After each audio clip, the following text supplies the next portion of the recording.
Pemirsa, intens investigasi. Rumah tangga Ridwan Kamil yang belakangan jadi sorotan juga ikut menyeret nama Aura Kasih oleh publik. Di saat banyak orang penasaran akan jawaban sang penyanyi, dia justru muncul dengan cara yang cukup mengejutkan. Lantas, seperti apa ungkapan Aura saat dirinya tengah liburan akhir tahun di negeri Sakura Jepang? Benarkah ada pesan tersirat di balik apa yang dirinya sampaikan tersebut? Sementara itu, bagaimana penegasan dari pihak Ridwan Kamil dan Atalia Praratya bahwa perceraian keduanya memang sama sekali tidak ada kaitannya dengan isu dugaan orang ketiga? Di sisi lain, benarkah Lisa Mariana sebagai salah satu sosok yang sempat menghebohkan publik lewat pengakuannya memang sudah mengetahui bahwa Aura akan dikaitkan oleh publik dengan rumah tangga Ridwan Kamil? Pemirsa, bersama Intens Investigasi, kami hadirkan kabar terkini, terpercaya, dan teraktual.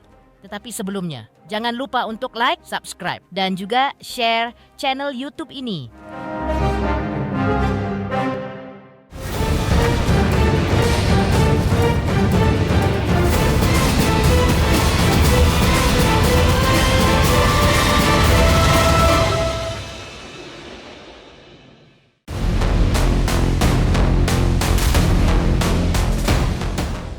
Mengejutkan, penyanyi Aura Kasih kembali mencuri perhatian publik. Setelah sempat disebut-sebut netizen dikaitkan dengan rumah tangga Ridwan Kamil, kini akun Instagram Aura terlihat aktif dengan sejumlah unggahan baru yang langsung jadi sorotan. Dalam salah satu unggahan, Aura menuliskan pesan bahwa ia membuka kesempatan promosi gratis bagi pelaku UMKM. Aura juga memposting foto dirinya dengan caption sederhana namun penuh makna. Happy Holiday 2025, offline a little, living a lot. Aura turut membagikan foto-foto perjalanannya ke Jepang. Beberapa lokasi yang ia kunjungi antara lain pemakaman Nishi Otani di Kyoto, Kiyomizu-dera, dan Otani Hombyo Temple. Unggahan tersebut menampilkan sisi reflektif Aura, seolah ingin menunjukkan bahwa liburan bukan hanya tentang hiburan, tetapi juga tentang perenungan dan pengalaman spiritual.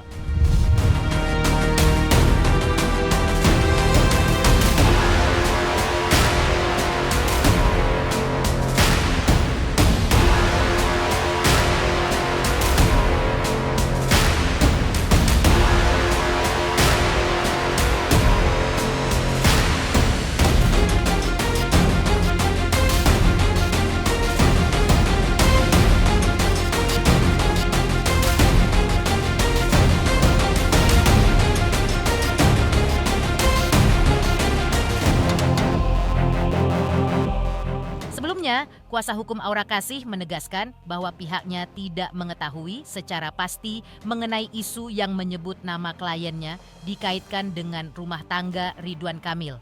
Mereka menilai tuduhan tersebut tidak berdasar dan hanya bersumber dari spekulasi netizen.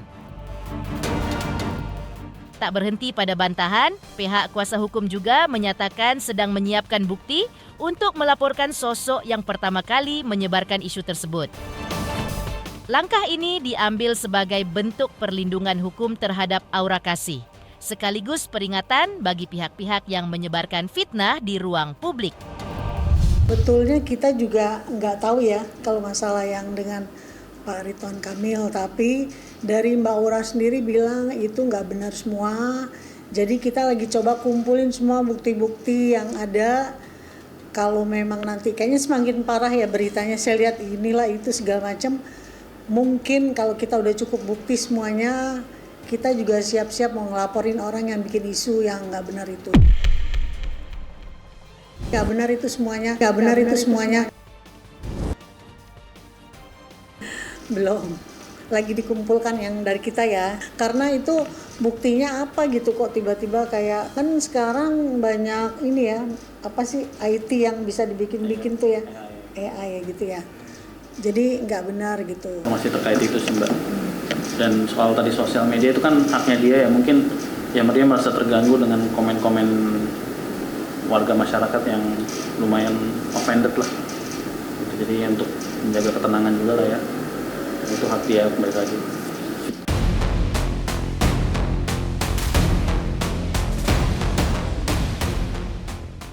Di balik semua hiruk-pikuk pemberitaan yang menerpanya, Aura Kasih tampaknya telah berada di titik balik kehidupan yang lebih dewasa. Dalam sebuah kesempatan, wanita 38 tahun ini secara terbuka mengungkap bahwa fokus dan tujuan hidupnya kini telah berubah total, semata-mata hanya untuk sang buah hati. Ia tak menampik jika sosok Aura Kasih yang dulu adalah perempuan yang sangat gila kerja, namun sempat kehilangan arah hingga seringkali menghabiskan hasil keringatnya hanya untuk sekadar hura-hura. Namun kini, semua kemewahan itu tak lagi menjadi prioritas utama. Jadi seorang ibu. Rasanya gimana? Hidupmu berubah gitu semenjak itu? Sangat berubah, lebih happy, dan kekosongan yang selama ini bertahun-tahun gitu ya, kayak diisi aja gitu. Terus kayak hidup tuh punya tujuan. Kalau dulu, Aura yang dulu kayak gimana? Nggak jelas mbak, kayak nggak jelas aja. Ngawang gitu ya? Ngawang banget, iya, kayak kerja terus tapi bingung buat apa. Akhirnya kan hura-hura, uangnya habis nggak jelas gitu kan. Kalau sekarang kan jelas kita kerja tuh tujuannya memang buat ke anak ya. Gitu. Selain Dulu aku nggak pernah mau kawin mbak, nggak pernah punya anak. Cuman di 2000 berapa tuh memutuskan untuk aku harus punya anak nih gitu kayaknya, karena kan kosong. Sedihnya pasti ada, karena kayak aduh aku nggak bisa ngasih keluarga yang perfect buat dia, yang normal. Kadang kalau lihat orang kan kayak masih ada suaminya, ada bapaknya, ada ibunya, ada anaknya gitu, kayak perfect ya gitu. Tapi ya balik lagi nggak boleh di iniin lah, kasih pengertian aja gitu kan. Terus juga kita mau lakuin sesuatu tuh ada remnya gitu. Kayak kita mau ngapain apa tuh kita inget anak, kayak aku liburan nih gitu, habis liburan nggak boleh lama-lama gitu, karena harus sama anak kan, kasihan gitu. Terus kayak kita mau main juga nggak boleh terlalu pulang malam, kasihan gitu aja. Aura Kasih mengungkapkan bahwa dirinya kini sedang berusaha meningkatkan bakat pribadi dengan mengikuti les memasak menu khas Prancis. Langkah ini menunjukkan sisi baru Aura yang ingin terus berkembang, tidak hanya di dunia hiburan, tetapi juga dalam keterampilan sehari-hari. Aura juga menyebut bahwa saat ini ia lebih jarang bersosialisasi, namun bukan berarti menutup diri. Baginya, saat ini adalah waktu yang tepat untuk beristirahat sejenak, sambil mencoba peruntungan di dunia bisnis baru, sembari memantau tumbuh kembang sang anak.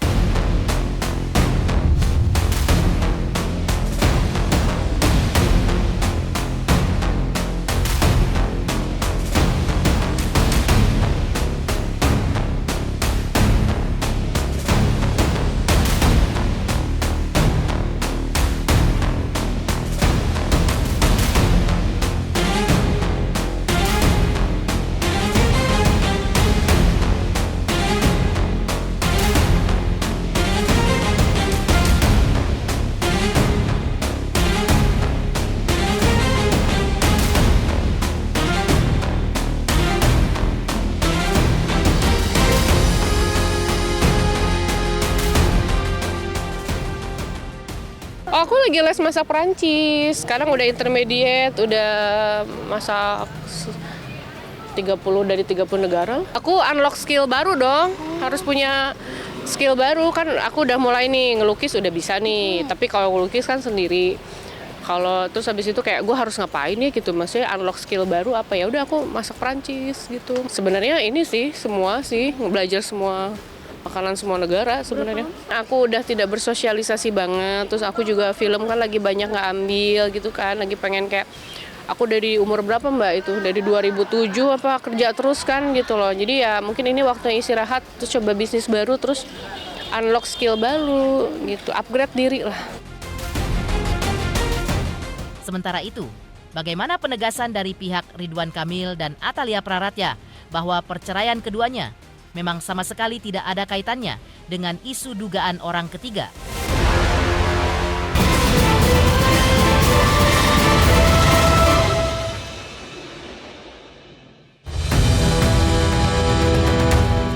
Seperti diketahui, Rabu 17 Desember 2025 lalu, Pengadilan Agama Bandung menggelar sidang perdana gugatan cerai antara Ridwan Kamil dan Atalia Praratya.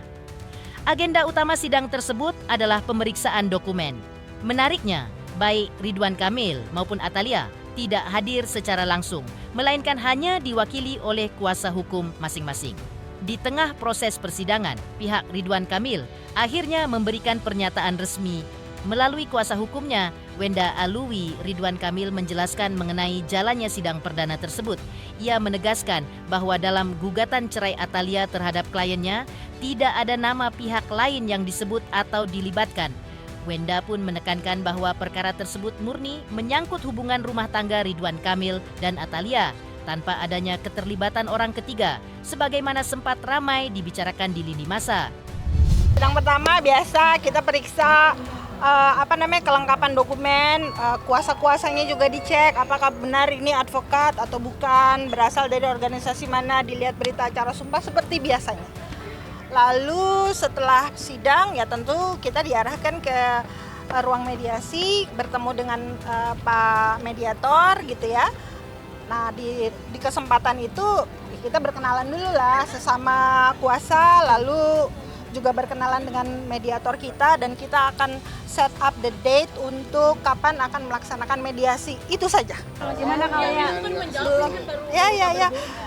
Belum ada, nggak ada nama lain. Ini pihaknya cuman Bu Atalia dengan Pak RK. Sebelumnya mohon maaf tadi ada persidangan kenapa tidak hadir Bu? Mungkin kenapa tidak hadir alasannya Bu? Mohon memahami kondisi saya karena terima kasih. Berarti ya Kak ya? Dan alasan menggugat apa sih Bu?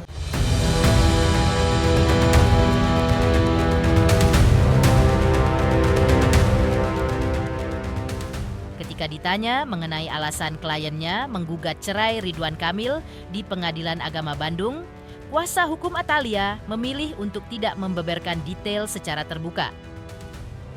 Sikap tersebut dianggap sebagai bentuk kehati-hatian, mengingat perkara rumah tangga merupakan ranah pribadi yang sensitif. Sementara itu, Wenda Aluwi selaku kuasa hukum Ridwan Kamil menyampaikan bahwa kliennya masih memiliki niat kuat untuk mempertahankan rumah tangga dengan Atalia. Ia juga menegaskan bahwa sejauh ini komunikasi antara Ridwan Kamil dan Atalia masih berjalan baik. Materi gugatan tentunya kita harus menghormati aturan yang berlaku ya. Karena di dalam pasal 80 ayat 2 Undang-Undang Peradilan Agama bahwasanya gugatan perceraian itu bersifat privat. Jadi kita senantiasa harus menghormati aturan yang berlaku. Kalau tuntutan sendiri ialah tentunya semoga Bu Atalia menyampaikan saling mendoakan saja. Semoga ada yang terbaik ya buat Ibu dan Bapak.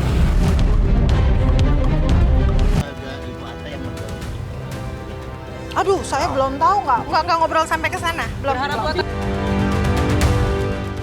Di sisi lain, benarkah Lisa Mariana sebagai salah satu sosok yang sempat menghebohkan publik lewat pengakuannya, memang sudah mengetahui bahwa Aura akan dikaitkan oleh publik dengan rumah tangga Ridwan Kamil?